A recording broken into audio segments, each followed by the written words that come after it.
여러분, 지금 이 영상을 보시는 순간부터 대한민국 교과서에서 배운 역사가 조금씩 다르게 보이기 시작할 겁니다.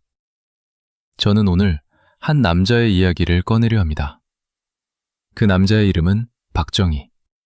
누군가에게는 한강의 기적을 만든 영웅이고, 누군가에게는 18년간 철권 통치를 휘두른 독재자입니다. 그런데 여러분, 이 두 가지 평가 사이에 아무도 제대로 들여다보지 않은 시간이 있습니다. 바로 1940년부터 1953년까지 13년이라는 시간입니다. 이 13년 동안 박정희라는 사람은 도대체 무엇을 했을까요? 그리고 왜 이 시간은 교과서에서 단 몇 줄로만 처리되는 걸까요? 오늘 우리가 펼쳐볼 이야기는 단순한 역사 강의가 아닙니다. 일본 국립공문서관에 실제로 보관된 문서, 1999년 한국 국회에서 공개됐다가 조용히 묻힌 자료, 그리고 수십 년간 증언을 거부했던 당시 관계자들의 기록입니다. 이 이야기는 한 인간이 어떻게 식민지 청년에서 군사 쿠데타의 주역으로 변해갔는지를 보여줍니다. 그리고 그 변화의 중심에는 배신, 생존, 그리고 누군가의 보이지 않는 손이 있었습니다. 잠깐, 영상을 끄려고 하셨나요? 조금만 더 들어보세요. 왜냐하면 지금부터 나오는 내용은 여러분이 포털 사이트 어디에서도 이렇게 한데 모아본 적 없는 이야기이기 때문입니다. 박정희가 대통령이 되기 전 그는 적어도 3번 완전히 다른 사람이었습니다. 일본 제국의 충성스러운 장교, 공산주의 지하 조직의 당원, 그리고 동료들의 이름을 넘긴 밀고자. 이 3가지 얼굴을 가진 남자가 어떻게 대한민국의 대통령이 됐는지 지금부터 하나씩 열어보겠습니다. 구독과 좋아요는 이런 영상이 더 많이 만들어질 수 있는 힘이 됩니다. 알림 설정도 꼭 눌러주세요. 자, 시작합니다. 1917년 경상북도 선산군의 작은 농가에서 박정희가 태어났습니다. 집안은 가난했습니다. 아버지는 소장농이었고 형제가 많았습니다.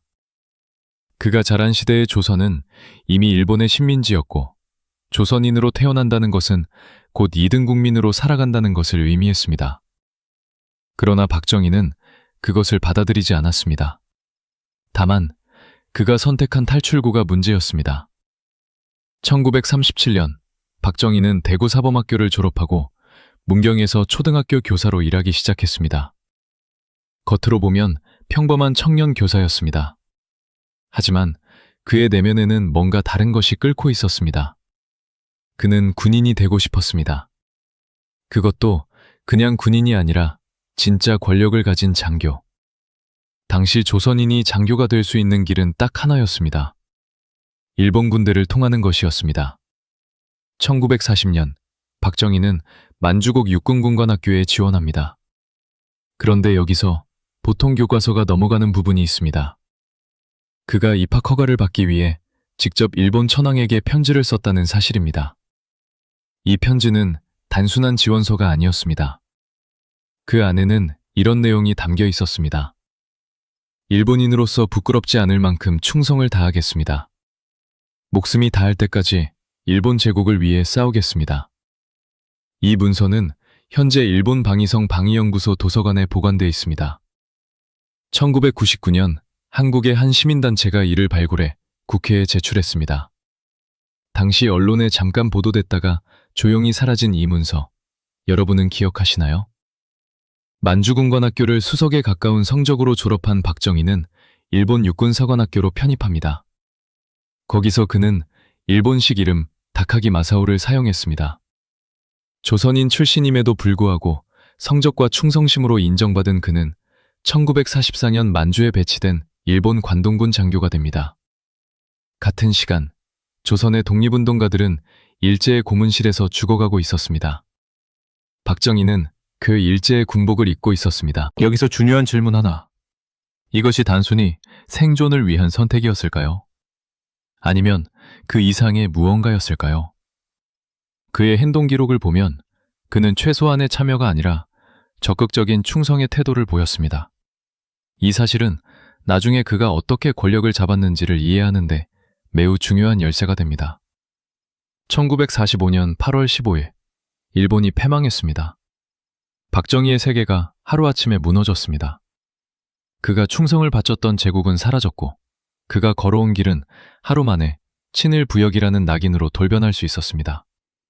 많은 친일 경력자들이 이 시기에 숨거나 과거를 지우거나 혹은 전향의 제스처를 취했습니다. 박정희도 전향을 선택했습니다.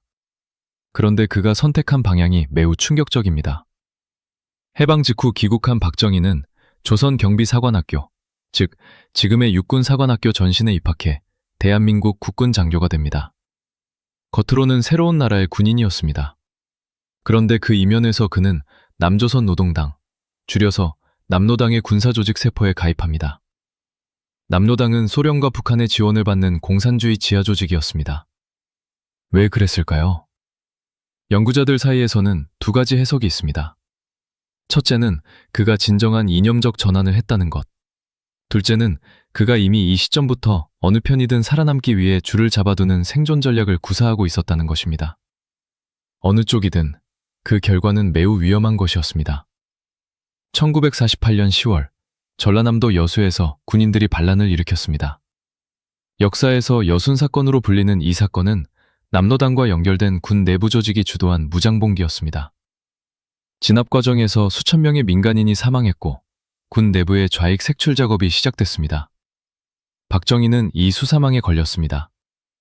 1948년 11월 박정희는 체포됐습니다. 군사재판에서 그에게 내려진 판결은 사형이었습니다. 그는 총살 집행을 기다리는 신세가 됐습니다. 그런데 그는 죽지 않았습니다. 수십 년이 지나도록 공식 해명은 이랬습니다. 수사에 협조했기 때문에 감형됐다. 하지만 함께 체포됐던 동료들의 증언, 그리고 이후 공개된 일부 수사 기록을 보면 훨씬 구체적인 그림이 나타납니다. 박정희는 남로당 군사조직 내의 조직원 명단을 수사기관에 넘겼습니다. 그 명단에 이름이 올라간 사람들 중 일부는 체포된 뒤 처형됐습니다. 그리고 박정희는 살았습니다. 이것이 단순한 생존 본능이었는지 아니면 내목한 계산이었는지는 지금도 알 수 없습니다. 하지만 한 가지는 분명합니다. 이 사건 이후 박정희는 미국 방첩대와 한국 군정보기관 양쪽 모두의 레이더 위에 올라갔습니다. 이제 그는 단순한 군인이 아니었습니다. 그는 누군가에게 쓸모있는 사람이 됐습니다. 그리고 쓸모있는 사람은 쉽게 죽지 않습니다. 다음 장에서는 한국전쟁 이후 박정희가 어떻게 군 내부에서 조용히 세력을 키워나갔는지, 그리고 1961년 5월 16일 새벽 그가 왜 탱크를 몰고 한강다리를 건넜는지 이야기하겠습니다. 1950년 6월 25일 새벽 4시 북한군 탱크가 38선을 넘었습니다. 대한민국은 하루아침에 전쟁터가 됐습니다. 수백만 명이 죽고 도시가 불탔으며 가족이 흩어졌습니다. 그런데 이 전쟁이 어떤 사람에게는 재앙이었다면 또 어떤 사람에게는 기회였습니다. 박정희에게 한국전쟁은 두 번째 생명이었습니다. 기억하시죠? 불과 2년 전 그는 사형 선고를 받은 전직 남노당 조직원이었습니다. 파면 처리됐고 군적도 없었습니다. 그런 사람이 전쟁이 터지자마자 군에 복귀합니다. 1950년 9월 그는 육군본부 작전정보국에 문관 형태로 재취업합니다. 총을 들고 전선에 나간 것이 아니라 책상 앞에서 정보를 분석하는 자리였습니다. 이것이 중요합니다. 전선에서 싸우는 군인은 죽을 수도 있습니다. 하지만 후방정보부서에서 일하는 사람은 다릅니다. 그는 누가 어디에 있는지, 누가 누구와 연결되어 있는지를 압니다. 박정희는 이 시기에 군 내부의 인맥 지도를 머릿속에 새겼습니다. 누가 능력 있는 장교인지, 누가 부패했는지, 누가 불만을 품고 있는지, 이것은 나중에 쿠데타를 설계할 때 정확하게 사용됩니다. 전쟁 기간 동안 박정희는 빠르게 진급합니다. 1953년 휴전협정이 체결될 때 그는 준장이었습니다. 친일 경력, 남로당 전력, 사형 선고. 이 세 가지 낙인을 모두 가진 남자가 어떻게 장군이 됐을까요? 이 질문에 답하려면 당시 대한민국 군대의 현실을 봐야 합니다. 이승만 정권 시절 군 장교 인사는 능력보다 충성심과 줄서기로 결정됐습니다. 그리고 박정희는 그 게임의 규칙을 누구보다 빠르게 이해했습니다. 그는 조용했습니다. 주목받지 않았습니다. 정치적 발언을 삼갔습니다. 하지만 동시에 자신과 같은 처지의 사람들, 즉 경상도 출신 장교들, 만주군관학교 동기들, 그리고 군내 불만 세력과의 관계를 조용히 다져나갔습니다. 여기서 한 인물을 주목해야 합니다. 김종필입니다. 박정희의 조카 사위이자 훗날 중앙정보부를 창설하는 인물. 김종필은 육사 8기 출신으로 전쟁이 끝난 뒤 육군본부 정보국에서 박정희와 함께 일하게 됩니다. 두 사람의 만남은 단순한 친인척 관계를 넘어 이후 10년에 걸친 쿠데타 계획의 출발점이 됩니다. 전쟁이 끝났습니다. 하지만 박정희의 진짜 전쟁은 이제 막 시작됐습니다. 1955년 서울. 전쟁의 상처가 아직 아물지 않은 도시에서 몇몇 군인들이 조용히 모이기 시작합니다. 공식적인 모임이 아닙니다. 회의록도 없고 공식 명칭도 없습니다. 그들은 그저 선후배 사이로 가끔 술자리를 갖는 장교들처럼 보였습니다. 하지만 그 자리에서 오가는 대화의 내용은 달랐습니다. 이승만 정권으로는 이 나라가 안 된다. 군이 나서야 한다. 때를 기다려야 한다. 박정희는 이 모임의 중심에 있었습니다.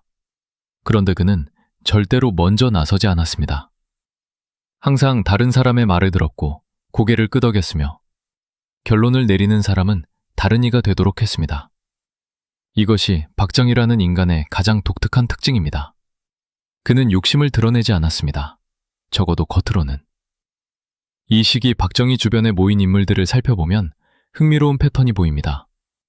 상당수가 만주군관학교 혹은 일본 육사 출신이거나 그 인맥과 연결된 장교들이었습니다.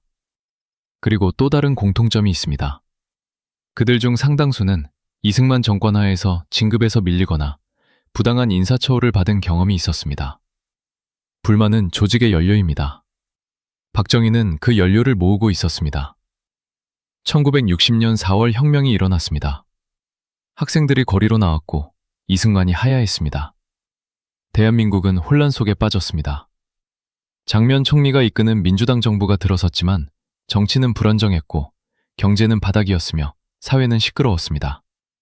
박정희 그룹에게 이것은 신호였습니다. 김종필은 훗날 이렇게 회고했습니다. 4.19 이후 우리는 더 이상 기다릴 이유가 없다고 판단했다. 쿠데타 계획은 구체화됩니다. 어느 부대가 먼저 움직일 것인지, 한강다리는 누가 장악할 것인지, 방송국은 어떻게 접수할 것인지. 이 계획은 최소 1년 이상 다듬어진 것이었습니다. 그런데 여기서 반드시 짚어야 할 것이 있습니다. 미국은 몰랐을까요? 당시 주한미군 사령관 카터 맥그루더 장군은 쿠데타 직후 불법적인 행동이라고 공식 비판했습니다. 하지만 CIA 서울 지부가 박정희 그룹의 동향을 전혀 파악하지 못했다는 것은 믿기 어렵습니다. 이후 공개된 미국 국무부 내부 전문을 보면 쿠데타 발생 몇 주 전부터 군내 불안 세력의 움직임에 대한 보고가 올라가고 있었습니다. 알고 있었지만 막지 않았는지, 아니면 정말 몰랐는지, 이 질문은 지금도 완전히 해소되지 않았습니다. 1961년 5월 15일 밤, 박정희는 부하들에게 마지막 지시를 내렸습니다. 내일 새벽, 움직인다.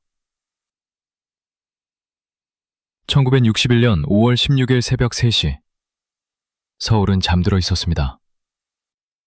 한강 위에는 안개가 깔려 있었고 도시는 고요했습니다. 그런데 그 고요함 속에서 엔진 소리가 들려오기 시작했습니다. 탱크였습니다. 육군 제6관구 사령부 소속 병력, 해병대 일부, 그리고 공수부대. 총 3,600명의 병력이 새벽에 한강 인도교와 한강 철교를 건너 서울 시내로 진입했습니다. 목표는 명확했습니다. 중앙청, 방송국, 육군본부, 그리고 주요 정부기관. 박정희는 직접 지프를 타고 한강다리를 건넜습니다. 새벽 5시, 서울 라디오 방송에서 낯선 목소리가 흘러나왔습니다. 혁명 공약이었습니다. 반공을 국시의 제일로 삼겠다. 부패와 구악을 일소하겠다. 민생고를 해결하겠다. 6개 항의 공약은 짧고 명료했습니다. 그리고 매우 영리하게 설계되어 있었습니다. 방공을 첫 번째로 내세운 것은 미국을 의식한 것이었습니다. 남로당 전력이 있는 사람이 방공을 외치는 아이러니. 그러나 이것은 계산된 메시지였습니다. 그런데 쿠데타 당일 거의 알려지지 않은 장면이 하나 있습니다. 당시 육군 참모총장 장도영은 처음에 쿠데타에 반대했습니다. 하지만 박정희 세력이 이미 주요 거점을 장악한 뒤 그는 태도를 바꿔 합류했습니다. 왜였을까요? 일부 기록에 따르면 박정희 측은 장도영에게 혁명군사위원회 위장 자리를 제안했습니다. 박정희 본인은 부의장이었습니다. 겉으로는 2인자처럼 보였습니다. 하지만 실권은 처음부터 박정희에게 있었습니다. 장도영은 2달 뒤 실각했습니다. 주한미군은 어떻게 반응했을까요? 공식적으로는 반대했습니다. 맥그루더 사령관은 한국군에게 원대복귀 명령을 내렸습니다. 그러나 이 명령은 집행되지 않았습니다. 그리고 미국은 실질적인 물리적 개입을 하지 않았습니다. 미국 대사관의 내부 전문을 보면 당일 오전 대사관은 상황을 주시하고 있다는 표현을 반복했습니다.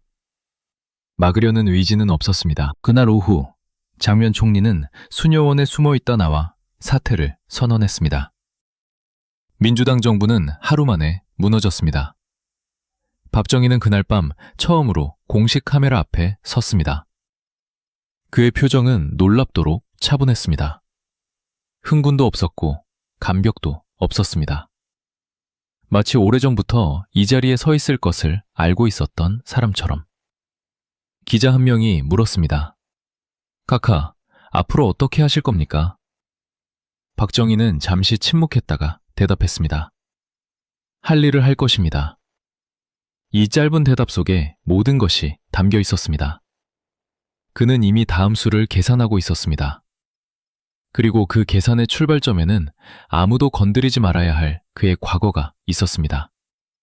일본 군복, 남로당 당원증, 그리고 동료들의 이름이 적힌 종이 한 장. 다음 장에서는 박정희가 권력을 잡은 뒤 가장 먼저 한 일이 무엇인지, 그리고 그것이 왜 자신의 과거를 지우기 위한 작업이었는지 이야기합니다. 1961년 6월 10일, 쿠데타가 일어난 지 불과 25일 후, 박정희는 대한민국 역사상 가장 강력한 정보기관을 창설합니다. 중앙정보부, 줄여서 중정.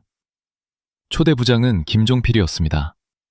그의 조카 사위이자 쿠데타의 핵심 설계자. 그런데 여러분, 이 기관이 창설된 타이밍을 다시 한번 생각해 보십시오. 새 정부를 안정시키기 위한 경제정책도 민생대책도 아니었습니다. 가장 먼저 만든 것이 정보기관이었습니다. 왜였을까요? 공식 답변은 이렇습니다. 공산주의 위협으로부터 국가를 보호하기 위해서. 그럴듯합니다. 하지만 중정이 창설 직후 가장 먼저 착수한 업무를 보면 다른 그림이 나타납니다. 그것은 북한공작원 색출이 아니었습니다. 군 내부와 정계의 인물들에 대한 광범위한 신원조사였습니다. 그리고 그 조사의 핵심 목표 중 하나는 박정희 본인의 과거를 알고 있는 사람들이 누구인지 파악하는 것이었습니다. 이 시기 중정의 활동을 기록한 내부 문서 일부가 1990년대 이후 조금씩 공개됐습니다. 그 내용을 보면 소름이 돋습니다. 1948년 여순사건 수사 관련자들, 당시 박정희의 남로당 전력을 직접 조사했던 수사관들, 그리고 그와 함께 체포됐다가 석방된 전직 남로당 관계자들. 이들 상당수가 1961년 이후 갑자기 공직에서 사라지거나 해외로 나가거나 혹은 조용히 침묵 속에 살다 죽었습니다. 직접적인 증거를 찾기는 어렵습니다. 그것이 바로 이 시스템의 핵심입니다. 총을 쏘지 않아도 됩니다. 직장을 잃게 만들면 됩니다. 가족이 위험하다는 것을 느끼게 만들면 됩니다. 어두운 밤에 차 한 대가 집 앞에 서 있으면 됩니다. 중정은 그런 방식으로 작동했습니다. 그런데 한 사람이 있었습니다. 박창함. 전직 군인이자 박정희의 남로당 전력을 직접 알고 있던 인물. 그는 1962년 쿠데타 주체 세력 내부의 권력 다툼 과정에서 체포됐습니다. 혐의는 반혁명 음모였습니다. 재판은 비공개로 진행됐습니다. 그가 법정에서 무슨 말을 했는지는 지금도 완전히 공개되지 않았습니다. 그는 결국 석방됐지만 이후 평생 공직에서 배제됐습니다. 그리고 그의 회고록은 박정희 사후에야 출판됐습니다. 중앙정보부는 단순한 정보기관이 아니었습니다. 그것은 박정희라는 인간의 과거를 봉인하는 금고였습니다. 그리고 그 금고의 열쇠를 가진 사람은 오직 한 명이었습니다. 1962년 가을, 도쿄의 한 호텔방에서 두 남자가 만났습니다. 한 명은 김정필, 중앙정보부장. 다른 한 명은 오이라 마사요시, 일본 외무상. 이 만남은 공식 외교 채널을 통한 것이 아니었습니다. 수행원도 없었고 기자도 없었습니다. 두 사람은 냅킨 한 장에 숫자를 적었습니다. 이것이 역사에서 김종필 오이라 메모로 불리는 문서입니다. 그 냅킨에 적힌 숫자는 이랬습니다. 무상 3억 달러, 유상 2억 달러, 총 5억 달러. 이것이 한일 국교 정상화의 실질적인 협상 출발점이었습니다. 대한민국이 일제강점기 36년에 대한 배상으로 받기로 한 돈의 규모가 호텔 냅킨 위에서 결정된 것입니다. 이 사실이 국내에 알려지자 한국 사회는 분노했습니다. 1964년 학생들이 거리로 쏟아져 나왔습니다. 굴욕적인 한일협정 반대, 6.3 항쟁이었습니다. 시위대는 박정희는 매국노라고 외쳤습니다. 박정희는 계엄령을 선포했습니다. 그런데 여기서 질문이 생깁니다. 왜 박정희는 그토록 한일협정에 서둘렀을까요? 명분은 경제개발자금 확보였습니다. 실제로 이 돈의 상당 부분은 포항제철, 경부고속도로 같은 인프라 건설에 사용됐습니다. 이것은 사실입니다. 하지만 그것만이 전부였을까요? 다음 사실을 함께 보십시오. 한일협정 협상 과정에서 일본 측 핵심 창구 역할을 한 인물은 기시 노부스케 전 총리였습니다. 기시 노부스케는 A급 전범 용의자였다가 석방된 인물이며 만주국 경제 운영에 깊이 관여했던 사람입니다. 그리고 그는 박정희가 만주군관학교에 다닐 때 만주국 산업부 차관으로 있었습니다. 두 사람이 그 시절 어떤 형태로든 접점이 있었을 가능성은 매우 높습니다. 더 나아가 일본 정계 일부에서는 박정희의 친일 경력이 협상을 부드럽게 만든 요소였다고 공공연히 이야기했습니다. 일본 자민당 내에서 박정희는 이해할 수 있는 한국인으로 여겨졌습니다. 이것이 칭찬인지 모형인지는 해석하기 나름입니다만 적어도 협상 테이블에서 유리하게 작용했다는 것은 부정하기 어렵습니다. 5억 달러. 이 돈을 받는 대신 대한민국은 일본에 대한 모든 청구권을 포기했습니다. 위안부 문제도, 강제징용 문제도 그 협정 틀 안에 묶였습니다. 수십 년이 지난 지금까지도 한일 관계의 모든 갈등은 이 1965년 협정의 그림자 아래 있습니다.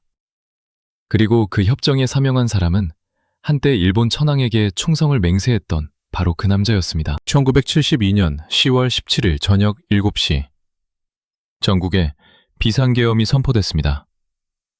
국회가 해산됐습니다. 정당 활동이 금지됐습니다.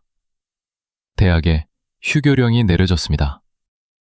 그리고 박정희는 텔레비전에 나와 차분한 목소리로 말했습니다. 나는 오늘 조국의 평화 통일을 위해 새로운 체제를 선포한다. 이것이 유신이었습니다. 그런데 이 단어를 한자로 쓰면 유신입니다. 여러분, 이 한자를 어디서 본 적 없으신가요? 일본 메이지 유신. 일본이 서구화를 추진하면서 천황 중심의 절대 권력 체제를 만들 때 쓴 바로 그 단어입니다. 우연이었을까요? 유신 헌법의 핵심은 간단했습니다. 대통령을 국민이 직접 뽑지 않습니다. 통일주체 국민회의라는 기구에서 간접 선출합니다. 대통령의 임기 제한이 없습니다. 대통령은 국회의원의 3분의 1을 직접 임명할 수 있습니다. 사실상 박정희 1인 영구집권 체제였습니다. 이에 저항한 사람들이 있었습니다. 그리고 그들에게 어떤 일이 벌어졌는지 기억해야 합니다. 장준하, 독립운동가 출신의 제야 정치인, 유신 반대운동의 상징적 인물이었습니다. 1975년 8월, 그는 경기도 포천의 약사봉에서 추락사했습니다. 공식 사인은 실족사. 하지만 부검 결과 두개골에서 추락으로는 설명되기 어려운 골절 흔적이 발견됐습니다. 그의 아들은 수십 년간 진상규명을 요구했습니다. 2012년 재조사에서 타살 가능성이 제기됐습니다. 하지만 공식 결론은 아직도 불명확입니다. 최종길 교수, 서울대 법대 교수. 1973년 중앙정보부에 연행됐다가 사흘 만에 숨진 채 발견됐습니다. 중정은 자살이라고 발표했습니다. 그가 고층 건물에서 뛰어내렸다는 것이었습니다. 하지만 유족과 동료들은 처음부터 믿지 않았습니다. 30년 뒤 국가정보원 과거사위원회는 이것이 고문에 의한 사망이었음을 공식 인정했습니다. 대한민국 정부가 스스로 시인한 것입니다. 김대중, 당시 야당 지도자. 1973년 도쿄에서 백주대나저에 납치됐습니다. 중앙정보부 요원들에 의해 배에 실려 수장 직전까지 갔다가 미국의 개입으로 극적으로 살아 돌아왔습니다. 이 사건은 국제적 외교 스캔들이 됐습니다. 그러나 박정희 정권은 끝까지 관여를 부인했습니다. 유신 체제 아래서 긴급조치가 9차례 발동됐습니다. 유신 헌법을 비판하는 것 자체가 범죄였습니다. 박정희 독재 반대라는 말을 입 밖에 내면 최고 사형까지 선고받을 수 있었습니다. 대한민국의 헌법과 민주주의는 공식적으로 정지됐습니다. 그런데 이 시기 박정희는 또 다른 압박을 받고 있었습니다. 1974년 8월 15일 광복절 기념식장에서 제1교포 출신 문세광이 박정희를 향해 총을 쐈습니다. 총알은 빗나갔지만 단상 뒤에 있던 박정희의 아내 유경수 여사가 머리에 총을 맞고 사망했습니다. 박정희는 그날 연설을 끝까지 마쳤습니다. 아내가 쓰러진 채로. 그의 심리 상태가 어땠을지는 아무도 정확히 알 수 없습니다. 하지만 이후 그의 통치는 더욱 고립적이고 더욱 가혹해졌습니다. 측근들은 그가 점점 현실에서 멀어져 갔다고 증언했습니다. 정보는 걸러졌고 반대 의견은 사라졌으며 그의 주변에는 듣고 싶은 말만 해주는 사람들만 남았습니다. 권력은 그를 보호했습니다. 하지만 동시에 그를 가뒀습니다. 그리고 1979년 가을 그 감옥의 벽이 가장 가까운 곳에서 무너지기 시작했습니다. 다음 장, 마지막 장에서 그 밤의 이야기를 합니다. 궁정동 안가의 총성, 그리고 18년 권력의 끝. 1979년 10월 26일 저녁 6시, 서울 종로구 궁정동. 중앙정보부 소속 안전가옥, 이른바 안가. 이곳은 지도에 나오지 않는 장소였습니다. 담장은 높았고 주변은 삼엄하게 경비됐으며 그 안에서 무슨 일이 벌어지는지 바깥 세상은 알 수 없었습니다. 그날 저녁, 박정희는 그곳에서 만찬을 즐기고 있었습니다. 옆에는 2명의 젊은 여성이 있었고 경호실장 차지철과 중앙정보부장 김재규가 동석했습니다. 식사는 평온하게 시작됐습니다. 술이 오갔습니다. 그런데 대화는 점점 날이 섰습니다. 당시 부산과 마산에서는 유신 체제에 반대하는 대규모 시위, 부마항쟁이 벌어지고 있었습니다. 시민들이 거리로 나왔고 경찰서가 불탔으며 군 투입 여부가 현안이었습니다. 차지철은 강경 진압을 주장했습니다. 그는 이렇게 말했다고 전해집니다. 캄보디아에서는 300만 명을 죽이고도 정권이 유지됐습니다. 우리도 100만 명쯤 희생시키면 됩니다. 김재규는 그 말을 들었습니다. 저녁 7시 41분. 김재규가 자리에서 일어났습니다. 화장실에 다녀온다고 했습니다. 하지만 그는 미리 대기시켜둔 부하에게서 권총을 건네받았습니다. 그리고 돌아왔습니다. 그는 먼저 차지철에게 총을 쐈습니다. 그리고 박정희를 향해 방아쇠를 당겼습니다. 첫 발은 손목에 맞았습니다. 박정희는 쓰러졌습니다. 김재규는 다시 한번 쐈습니다. 이번에는 머리였습니다. 18년간 대한민국을 지배했던 남자는 그렇게 자신이 가장 신뢰했던 사람의 총에 맞아 쓰러졌습니다. 향면 62세. 장소는 화려한 궁전도 역사적인 광장도 아니었습니다. 지도에도 없는 비밀 건물의 작은 연회실이었습니다. 김재규는 그날 밤 체포됐습니다. 재판에서 그는 이렇게 말했습니다. 나는 자유민주주의를 위해 유신의 심장구를 쐈다. 법원은 이 주장을 받아들이지 않았습니다. 그는 내란 목적 살인죄로 사형을 선고받고 1980년 5월 처형됐습니다. 그런데 그날 밤의 진실은 지금도 완전히 밝혀지지 않았습니다. 김재규는 단독으로 결행한 것이었을까요? 아니면 그 배후에 누군가가 있었을까요? 일부 연구자들은 미국 CIA가 사전에 정황을 인지하고 있었다고 주장합니다.